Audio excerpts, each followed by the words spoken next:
All right, let's dive right into this explainer. Have you ever wondered how ancient biblical prophecies might actually map onto the very real anxiety of our modern global conflicts? Well, today we are exploring that exact intersection where ancient scripture, theological doctrine, and our modern 24/7 news cycle all crash into each other. If you've ever felt completely overwhelmed by the constant alerts of global conflicts buzzing on your phone, you're going to find incredible value in how these ancient texts contextualize our modern geopolitical reality.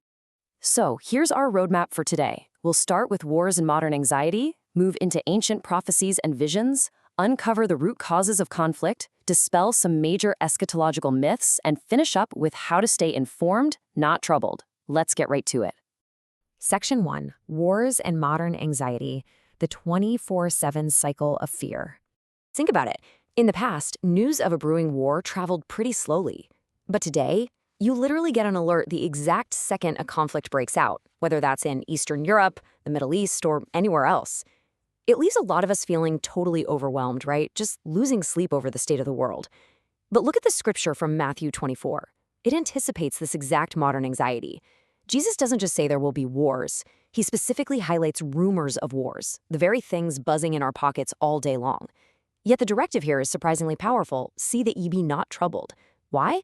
Well, according to the text, these events are a required part of a prophetic timeline that absolutely must come to pass. And when you look at this continuum, it beautifully illustrates how modern echoes of conflict fit into that timeline. From the 1948 War of Independence to the Six-Day War in '67, the Yom Kippur War in the '70s, right up to the 2024 missile interceptions. The theological perspective presented in our sources suggests that God often uses smaller, outnumbered forces, stripping away the advantage of sheer numbers, to demonstrate that ultimate victory and sovereignty belong to the divine, not to any earthly military might.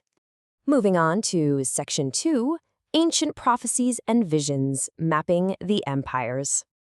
Okay, this is where it gets really, really fascinating.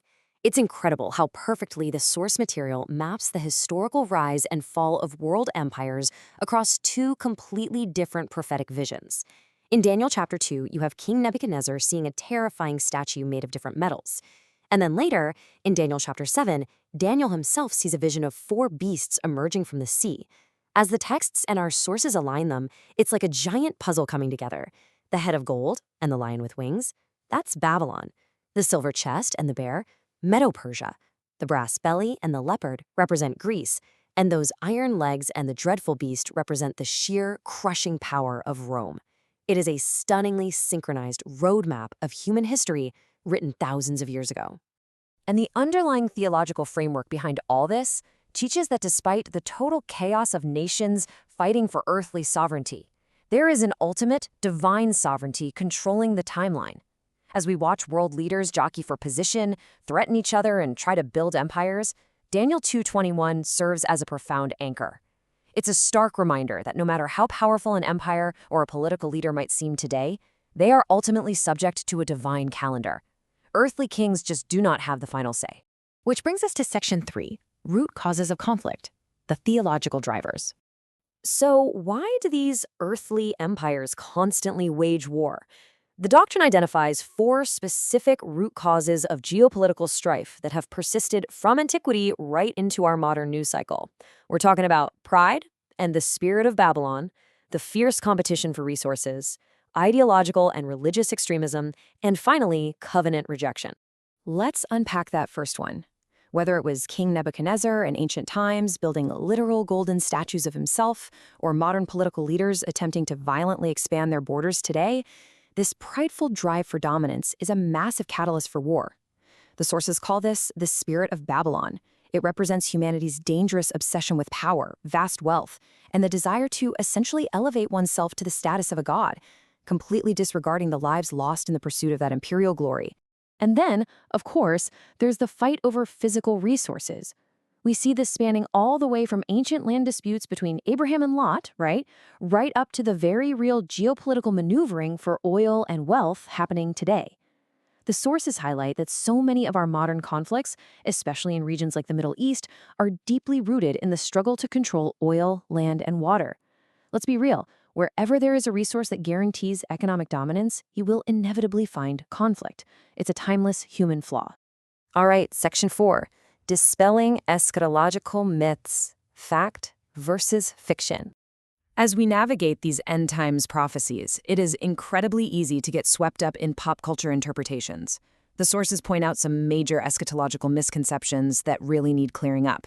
You know the trope. You've probably read books or seen movies about a secret rapture where people just silently vanish from their cars while the rest of the world goes about its day. But actually, scratch that. According to the interpretation of 1 Thessalonians and Matthew in our sources, that idea is entirely dispelled by the textual evidence. The biblical texts describe a dramatic, global event featuring a shout of an archangel, a massive trumpet blast, and a return that is universally visible. Basically, there's absolutely nothing secret about it. Here's another huge point of confusion. When conflicts flare up today involving nations like Iran, a lot of people immediately panic, thinking it's the ultimate, prophesied battle of Ezekiel 38 that will wipe nations off the map. But the doctrine presented here strictly places the Gog and Magog event way later in the timeline, specifically after a millennial period involving spiritual Israel. So if you're anxiously watching the news and waiting for the complete annihilation of these nations based on that specific prophecy right now, the sources suggest you're kind of looking at the wrong part of the timeline. Finally, let's wrap up with Section 5, Informed, Not Troubled, the psychological takeaway. This is honestly the most important practical takeaway for anyone consuming modern media. The source material urges readers not to stick their heads in the sand, but to actually observe world events through a lens of prophetic peace instead of panic. Think about the difference here. A troubled believer lets the latest breaking news alert dictate their mood, their heart rate, and their hope. But an informed believer, they watch those exact same terrifying headlines, but they recognize them as markers on a roadmap. They remain deeply at peace because they understand that while empires crash and clash, the ultimate outcome is already secure. Being informed doesn't mean you lack empathy for the suffering in the world. It just means your foundational peace cannot be robbed by geopolitical chaos. Because ultimately, the resolution provided by the texts is a call for endurance. It's a reminder that earthly chaos is just a temporary precursor to a promised divine order. It's not about finding some quick escape hatch from the turmoil of the world. It's about standing firm, maintaining your convictions, and holding on to truth even when the socio-political landscape around you feels like it's spinning wildly out of control. Endurance is the key. So I'll leave you with this. As the headlines continue to flash across your screens, you have to ask yourself how you're going to interpret all that noise. Will you allow the next breaking news alert, the next rumor of war, to flood you with anxiety and dictate your focus? Or will you use it as a reminder to look up, recognizing that behind the curtain of human conflict is a sovereign plan moving exactly as it was written? The choice is entirely yours.